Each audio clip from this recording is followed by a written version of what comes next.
All right, how's everybody doing? I wanted to jump on here really quick. I have a few things I wanted to share, but I wanted to jump on here real quick because there's been a lot of talk about Manhattan Correctional Complex and the discrepancies there and all of the things that were happening, such as the fact that there were people who are not trained correctional officers who are watching inmates. The fact that, the conditions are inhumane, the fact that there's a rodent infestation. I'm trying to remember all the other things they said in the news. And the Attorney General, God bless his heart, spent money, time, and I assume taxpayer resources as well in order to determine that it was a mess there. Well, he could have skipped all of that, called any of us that actually were there. We could have told him that. It's a mess.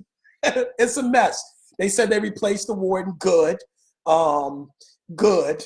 I heard this morning that they replaced the director of the Federal Bureau of Prisons for the entire country. Good. And they said that they also reassigned / put on administrative leave some of those who were supposed to be watching Epstein. Good. Now I'm going to start this by saying I am biased. I spent about a year of my life there. Over the course of the entire 40 months where I was on the inside, I started my time there and then I ended my time there. So I saw it get worse. I mean, I also saw just how absolutely deplorable the conditions were, and I assume are.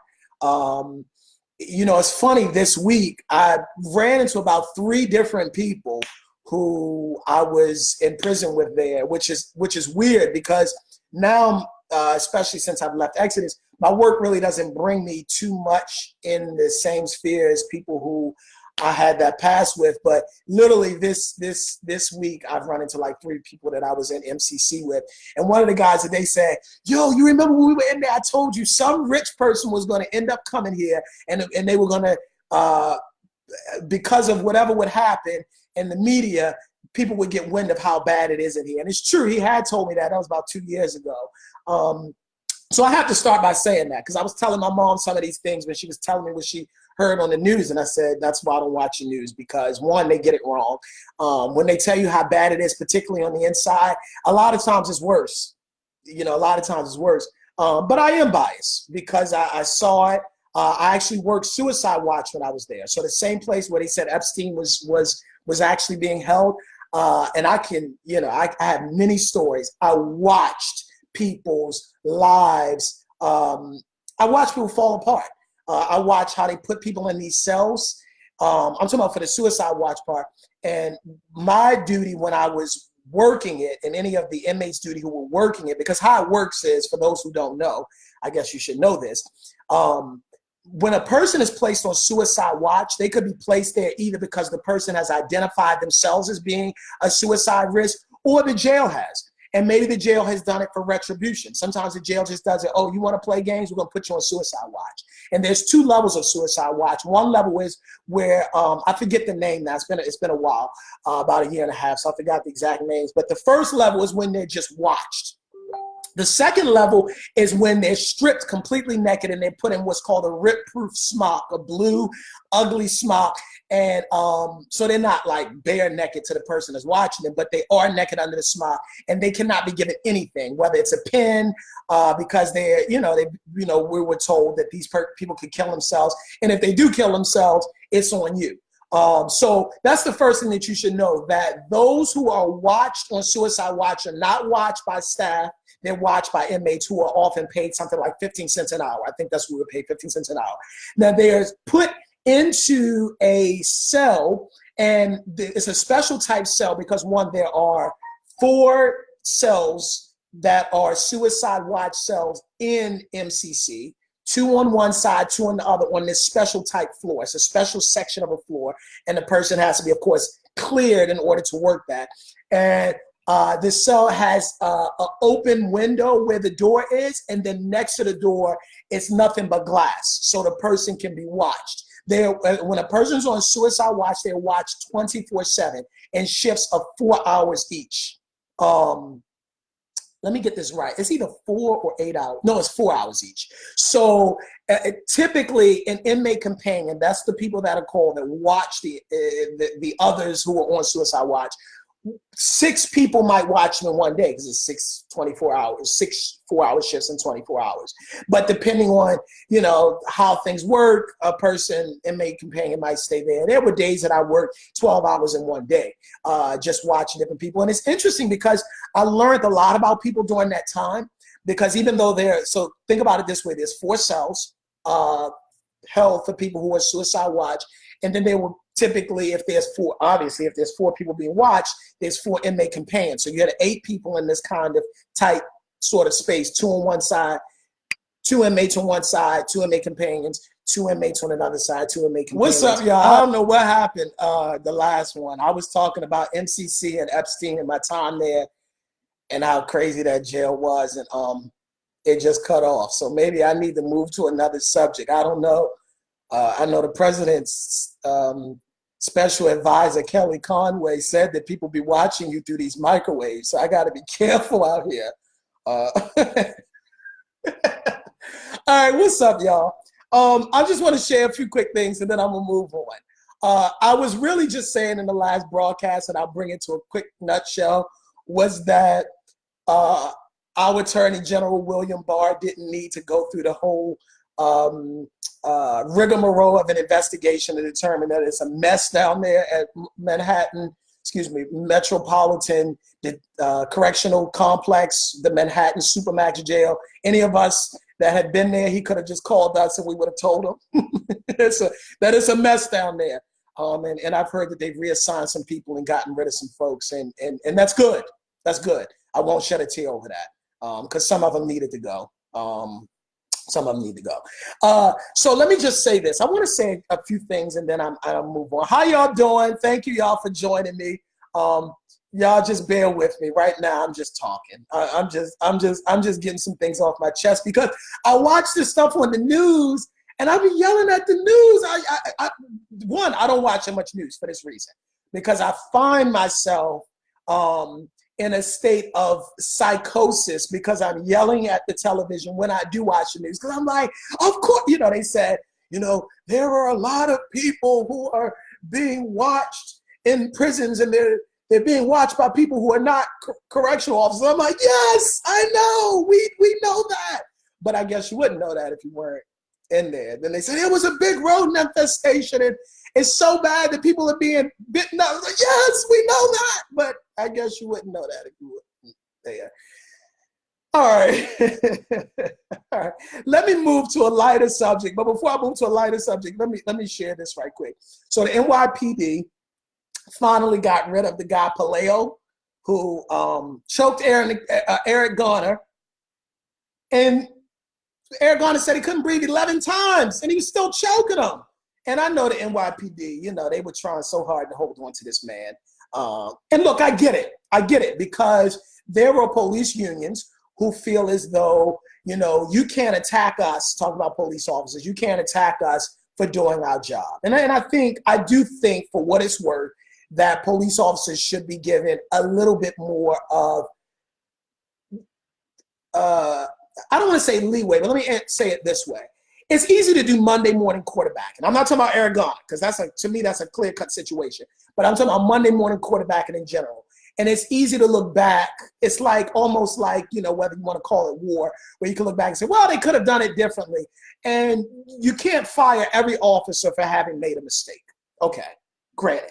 Having said that, at what point do we say right is right and wrong is wrong? You cannot choke somebody out, like choke them all the way out, and then try to somehow explain that away.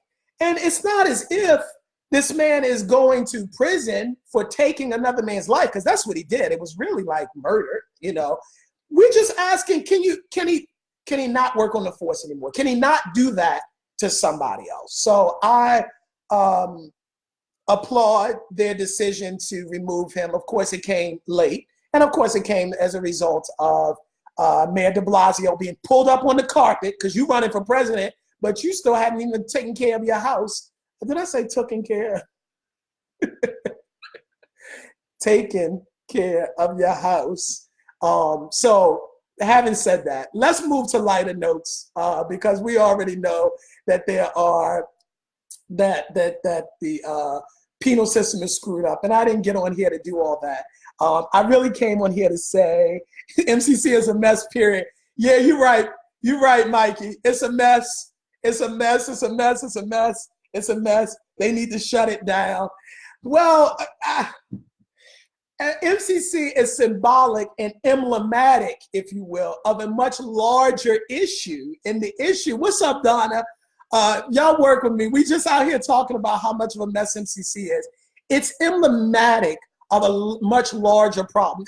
Because look, let me tell you something. There are 2 federal holding facilities in the New York metropolitan area. The first is in downtown Manhattan. That's the one we're talking about now, the one that Epstein killed himself in. That's and the one that El Chapo was being held in, the one that I was at for about a year. That's Metropolitan Correctional Complex. But then there's something called Metropolitan Detention Center, which is right pretty much across the river in Brooklyn. And that place is a mess too. I was there for a few months and that place is a mess. I mean, I don't know which one is worse. One is built like a dungeon. The other one is built like to destroy your soul. And, you know, whereas MCC down in Manhattan has a very bad rodent problem. I mean, they have a very bad infestation that really needs to be addressed and needs to be addressed quickly. It was so bad that they had they had stopped letting people store food. And so they moved the storage bins that people were using to store food. And so, of course, inmates complained and said, well, where are we supposed to store our food? So the warden's answer to it was, well, we'll cut the commissary list in half. So now you won't even be able to buy it. So, which is a racket in itself, because everything that's on the commissary list is marked up, sometimes twice what you would buy in a store out here. And who do you think gets the money in the prison system? Because it's a racket. We all know that. But the Brooklyn jail, I'm telling you, that place is crazy too. It's more violent. It is, I mean, it's really lost its way out there. I don't know. So I guess I'm saying this to say, Mikey, it's not just about shutting down the one jail. You know, it's like here when we talk about shutting down Rikers for the state system. It's a larger issue that needs to be addressed. There's an over-criminalization, and it is a rush to throw people in these places rather than understanding and ascertaining what can be done to reintegrate people in society in a positive, productive way. We'll never get anything we want no commissary. I didn't want no commissary. I just wanted to go home. Oh gosh. So I mean, you have to look back and you have to laugh to keep from crying. My heart goes out to people who are still stuck in that situation.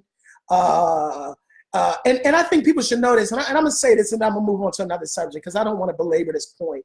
It amazed me, not so much at MDC, but at MCC, which is the one in Manhattan, how many people are there who have been brought there from their countries. They're not even American citizens. They didn't even do the crime that they were accused of in America. When I say this, I mean, even the American government would admit this. These are people who are charged with conspiracy for wanting maybe to bring drugs in this country, who never stepped foot in America, and the American government, they use your taxpayer dollars to do this, to go and grab them from whether they be Colombia, whether they be Mexico, whether they be Ecuador, and they will bring them here and bring them and put them in prison. The first time I met a guy who said, you know, I've never been in America before, and now I'm sitting on potentially a 10-year sentence, my first thought was, and I said it, well, you've never been in America till you did whatever they say you did. And he said, no, I've never been in America, period. I said, well, how'd you get here? He said, you know, I was making some phone calls, and it is true. I wanted some quick money. I said that I was going to be a mule. Mind you, this was a government agent who did all this setting up. They take some poor people over there, say, oh, we have drugs. You know, will you come and bring them over on a plane? The guy agreed to. He never even got on the plane. That's what's crazy.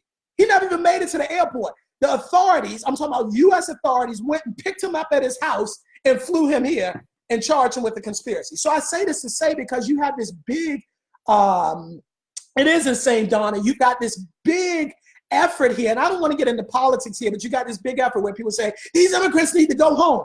Okay, well, I can tell you a lot of immigrants who want to go home.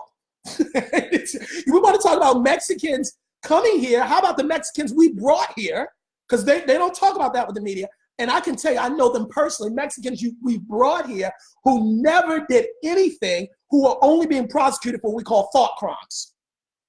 They didn't even have the means to do it. That's what's funny. I could see if maybe you were being charged with trying to plan a September 11th, okay? Yeah, maybe we need to go get them and teach them a lesson, bring them over here, and don't you ever do that. I'm talking about people, they didn't even have the means to. So you had a government agent who basically set this whole thing up that, oh, you know, we're going to give you the drugs and then have you bring them over here. They didn't have the drugs or the plane, but yet some agent set this whole thing up and then you bring them over here to meet quotas. But yeah, I think people would be surprised how many people there are in MCC that aren't even American citizens, never even stepped foot in America, but yet your taxpayers are paying for it. You're paying for these people who, as soon as they finish their time, are going to get sent right back. So having said that, you know, I don't want to rant and rave about the penal system. Most people already know that it is a mess, but I just find it hilarious. Hilarious is not the word. I find it interesting when the world sort of finds out what we already sort of knew. So I'm going to end on this point with this, and I'll talk about some other things. So let me talk a little bit about Epstein, because the story of Epstein is really not so much, I don't think, the story of race in America. I think it's the story of privilege, of what wealth and influence will buy you. And somebody said, well, you know, that's messed up that he got away with all that for so long. Well, if you had $1 billion, you would get away with a lot too. And I don't laugh because of what he was accused of doing. I don't laugh at that. And I don't laugh at what he was convicted of, because it's nothing funny about abuse or anything like that. And we don't take pride in iniquity or sin. But what I do want to say is what Epstein's case does is show the disturbing underbelly of America, which is what we knew, that if you have resources and wealth, financial, that you can kind of buy your way to things that other people could not do. Is it right? No, certainly, but it is the case. So I think before people get so mad, I think we need to see that there's a larger thing at play here. And even though Epstein is dead, that buying influence is not, because let's not forget, Brett Kavanaugh is still on the Supreme Court. And here's a man who's accused of doing some very disturbing things, but because he has wealth, power, and influence, he was able to kind of skate past that. And now he sits on the Supreme Court, and he actually gets to judge some of the same cases, which is crazy to me. So I think that that's the irony of America. And I think that's why in America, for what it's worth, so many people aspire for affluence and financial wealth, because there is this thinking that a person's money will shield them. And we've seen it time and time again. So I think it's easy to point fingers at Epstein, but I think what Epstein's case really does is help us point fingers at a society and a culture that we have both propagated and perpetuated in this nation, which is that if you have money, you're able to sort of just like bypass things. And the egregiousness, not just of the accusations that were levied against him, but the flagrancy in which he flouted the law. It's amazing that he just sort of there was no consequence to it. But that's what happens when you have money in America. Hey, what's up, Miss Sharkey? Miss Sharkey, that was my teacher back in in high school. My government teacher, the first college class I ever took, AP Comparative Government. How you doing, Miss Sharkey? She took us all to the inauguration of President Bush. I'll never forget that. That was a turning point in my life. I want to say this because I think if we're not careful, the division, unfortunately, in America, and I say this unfortunately, the most powerful narrative in this country is race, but it is something that is deeper than race, and that is social economic class. Don't let them, and when I say them, I mean powers that be, and the media even, create a dividing line where there is not.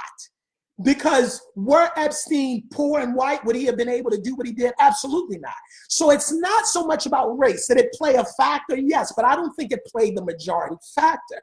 I think when we see what is happening in America now, it has less to do with race. And unfortunately, the politics of the day has only exacerbated that. And they want to keep us focused on that. You black and I'm white and you dark skinned and I'm, medium skin and he light skin and we got to fight all again. But don't get it twisted here. It has always been in this country about the have versus the have-nots. It has always been about wealth, privilege, and power in this country. And if you don't recognize that, then you will fall into this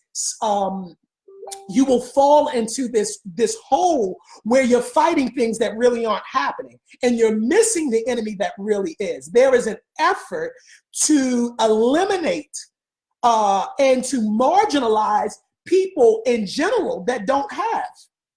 So, when I was so it's funny, Miss Sharkey would be on here because when I was a high schooler, some of you know this, I lived in Virginia and I lived in a trailer park. Now, growing up in Baltimore for the first 13 years of my life, grew up mainly around black people. I didn't really know many white people at all. But then when I moved to Virginia in that trailer park, most of the people that I knew, of course, were white and that I was surrounded with. And what I found was interesting is, again, the dividing line isn't as much race as people might want to believe it is. It's really about the have versus the have-nots. And so it amazes me that sometimes there's this anger, and some people have called it white rage. I don't really know.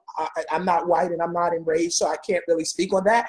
But I think, it's unfortunate for people to feel as though, and I'll just say it, for people who are, let's say, white in this country to feel like it's either immigrants or minorities or black people, whatever, Hispanic people, whatever, that are pulling them down. I'm going to tell you who's pulling you down and keeping you down. It is those who have wealth, power, and privilege in this country.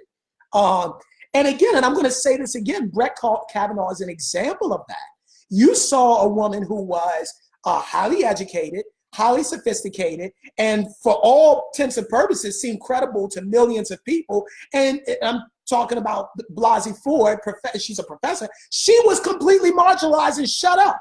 So that had nothing to do with race. I mean, because this was a white woman. This was about wealth, power, and privilege, a good old boy network who said pretty much you need to sit down and shut the heck up.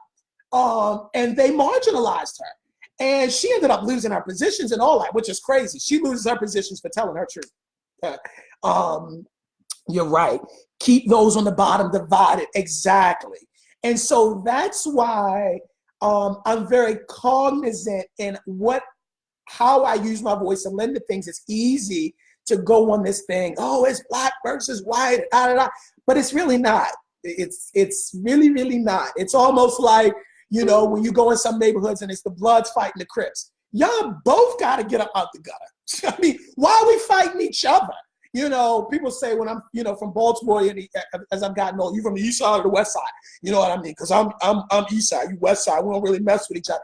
It's so silly. So that's what happens. The media wants to keep people fighting each other and keep the narrative on one thing when it's really something else going on. When you look over the past several years in this country, particularly since the 2008 recession, and people need to know this, in 2008, before the recession, or I say about 2007, there were 35 major banks in this country. Now there's only 8. What happened? Right under your nose when the recession was happening, and remember there were all of these bailouts being had, bailouts for billionaires, there was a consolidation of banks, and banks were getting bigger and better. Now you've got Bank of America and and JP Morgan Chase, who I believe are number 1 and number 2 respectively, or number 2 and number 1, they're both the top 2 banks, have over $2 trillion in assets. Now we have Fortune 500 CEOs that make 400 times what the worker makes. That has nothing to do with race. That is about wealth, privilege, and power in America. And so am I against wealth? Absolutely not, because I am praying that God will bless my finances like that. But what I am against is a system of greed that has continued to perpetuate and keep an underclass and try to keep people fighting each other, because again, as long as we fight each other, we miss the larger picture. We've got to open up our eyes and see that there is something very disturbing that is happening. And it is amazing how many people's houses were taken out from under them. It is amazing how many companies have been swallowed up. It is amazing now how many people are working 2 and 3 jobs and still aren't able to make a living wage. I mean, that needs to get talked about. And I think sometimes between Trump's tweets and the hype of the media to sensationalize everything that is taking place, we are missing what's really happening. There are some disturbing policies that are happening, and this goes beyond a Twitter feed. There are some things that are happening that our children's children are going to have to fight against. You need to understand this. Oh, what's going on, Patricia? How you doing? That our children's children are going to have to fight against. There are more in the last, it hasn't even been 4 years, but since the last presidential election, President Trump has put in more judicial appointments than President Obama did in 8 years. And this is interesting again, because you might say, well, how is that the case? Because I only heard of 2 or 3 of them. But remember that judicial appointments are not just at the Supreme Court level, it's also at the appellate level and the district court level. For those of you that don't know, that there are 13 federal circuits, as well as there are 13 federal circuits, and then there are, I forget, but there's, I think, like 140 some district courts. The President of the United States appoints all of those judges. It's not just the Supreme Court judges. In fact, by the time the President appoints the Supreme Court judges, they're appointing from the lot of people who've already been appointed to the appellate court and to the district court. But that's not given much attention because we get so focused on these big media ticket items. And, oh, did you see what he said to those 4 congresswomen? When, on the other hand, there are some other things happening. Wealth needs to be shared, not concentrated with a few friends. Oligarchy, yes. Now it's funny, and I did not plan this. Ms. Sharkey actually taught me this. Those of you that are seeing this, you see Ms. Sharkey. For those of you that just joined, Ms. Sharkey was my comparative government teacher back in 10th grade. It was a college level class, and I learned oligarchy from her because we were taught. Not just from her, but from the books, because this is the American propaganda, that what's the example of oligarchy? Russia's an oligarchy. And China's an oligarchy. Why? Because the wealth of many is concentrated in the hands of a few. But I think if you really break it down, America's an oligarchy. Look, and I love America, and I still will say this, I still believe it's the greatest country in the world, and I'm grateful to have been born here, and I'm grateful for the opportunities that America has afforded me. But I think we can talk truth. And if the definition of an oligarchy on its face is that the wealth of many is concentrated into the hands of a few, I think you would have to say that this is America. Did they not say that 3 of the wealthiest people in this country, Jeff Bezos, Warren Buffett, and Bill Gates, have more than, I think they said, 50% of Americans? I mean, that's amazing to me. And I don't demonize Jeff or Warren or Bill for how they made their money, partly because they aren't the wealthiest people in America. They're the ones that Forbes lists. There are families that have far more money. When you start talking about some of the banking families in this country, it's wealth that you can't even calculate, because we do know as a fact is that the largest beneficiary of the Federal Reserve, which is a quasi-private bank, meaning that it is publicly the president of the United States appoints the Federal Reserve chairman, but it is actually owned by private hands. The largest beneficiary of the Federal Reserve of the United States, which is our central bank, is the Rockefeller family. So that's money you can't calculate. You can't even, that you got money. Remember the rapper that said, "I got money I'm spending from the 80s"? They got money they spending from the 1700s, literally. Because they invested in this country at a time where this country was very low. And so now they're reaping the benefits in a very big way. And it's a whole discussion behind that. And I don't even know how I got onto this, that when there's war, that there are people who profit. I mean, there's lobbyists that want us to go to war because they make money. So when you hear this tough talk about how now we're going to straighten Iran out, Iran been doing what Iran's been doing for 10 years. Let's don't act brand new. They've been talking crazy and they've been saber rattling. So you have to ask yourself, why now? Perhaps it is the interest of certain hands in order for us to go to war. And what would that be? So ending on a lighter note, and I know I keep saying I'm gonna end on a lighter note, but it's so much to say because I love this country. I really do. I think we got some issues, but I do love this country, and I'm grateful to have been born in this nation. And I'm grateful for the opportunities that it has afforded me. I don't think I would have gotten this level of education had I not been born in this country. I don't think I would have had this level of opportunity. And for what it's worth, America is a country where you can kind of be whoever you want to be. I mean, that's something to be grateful for. I do plan on moving overseas in about 3 years. I'll be moving overseas, and I'll unveil those plans in maybe a year or so. But I have my eye on some countries that I'm going to be going to, and I want to raise my family there and have my children to have an international flavor. But I think we can speak truth about what's going on in this country, and where we're going. I guess I'll end on this point. Don't be blinded by what's happening in the media. Don't be blinded by the sensationalism. That's really what I'm going to say.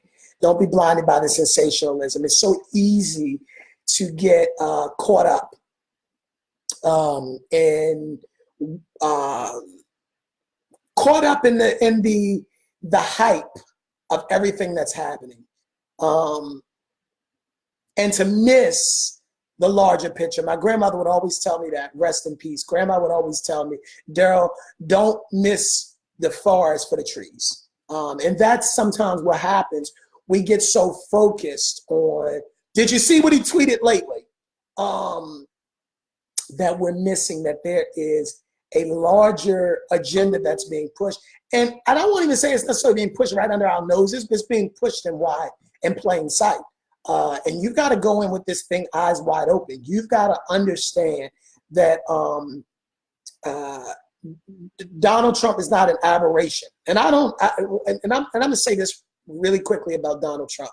I respect him as a man, and I respect the fact that he is the duly elected leader of this country. So I'm never going to speak ill of this man as long as he holds the power to this country, because I think to speak ill of the captain of a ship that you're on, you kind of need to do some soul searching.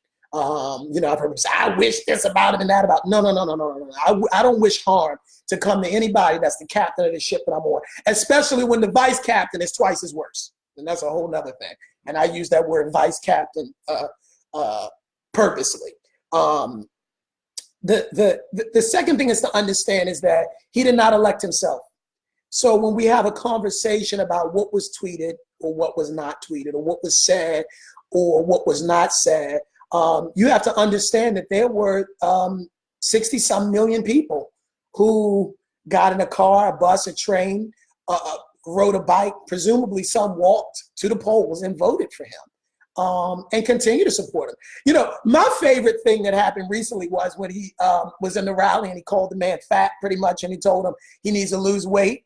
And the media made a big deal about that and said, oh my God, she's calling one of his supporters fat, and they keep playing the clip over and over. Well, then the man comes out and says, I know he called me fat, but he's the best thing that ever happened to this country. I'm like, there you have it. There you have it. I say that to say that there is a base that has stood behind him and still stands behind him. And I'm not going to be like Hillary Clinton and call him a basket of deplorables, because I think when people hurt, we tend to pick people who can speak out of that hurt. So I get it. I understand it, because I feel hurt too. I feel hurt about what I thought the promise of America would be, which it's not.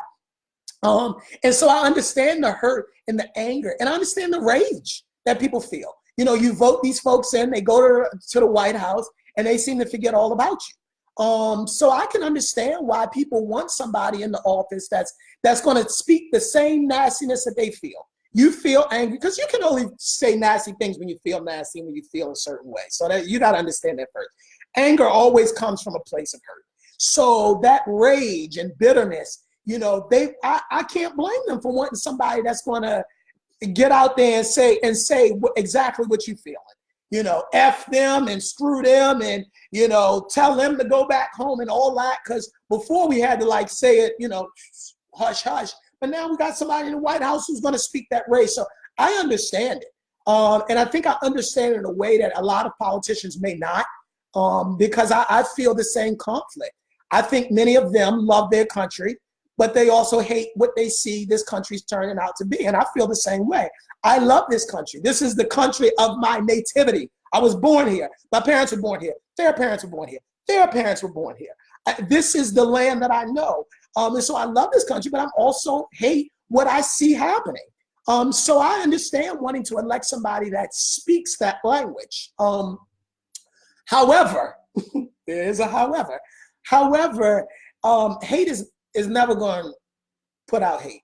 And I think that now we're at a place and a time where we have to do better, and we can do better. We can do better as a nation, and we should do better. And so I say that to say this goes bigger than an election.